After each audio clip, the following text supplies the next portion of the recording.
Leyla, Leyla, sana mecburum ama geri dönemem.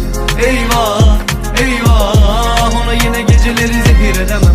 Leyla, Leyla, sana mecnunum ama seni bilemem. Olmaz, olmaz, zorla yine sana beni sev diyemem.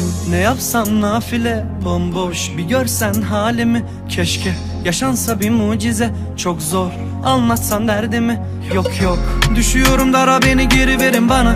Arada bir geliyorlar üzerime ama sakladım acının en güzelini sana. Dünya bir yana, sen bir yana. Sonu boş ama yine anı çok. Bana geri gelip hadi yamacıma koş. Yine sor, yine gelip bana sor.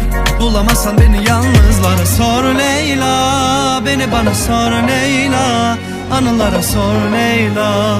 Ama çok zor Leyla. Kurtar beni Mevla. Leyla, Leyla, sana mecburum ama geri dönemem. Eyvah, eyvah, ona yine geceleri zehir edemem. Leyla, Leyla, sana mecnunum ama seni bilemem. Olmaz, olmaz, zorla yine sana beni sev diyemem.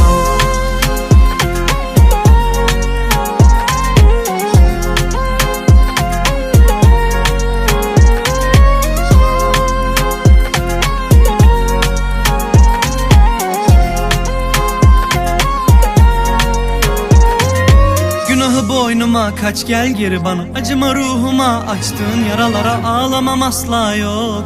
Ama bağışla beni bak zor. Sor Leyla, beni bana sor Leyla. Anılara sor Leyla. Ama çok zor Leyla. Leyla, Leyla, sana mecburum ama geri dönemem. Eyvah, eyvah. Leyla, Leyla, sana mecburum ama geri dönemem. Eyvah, eyvah, ona yine geceleri zehir edemem. Leyla,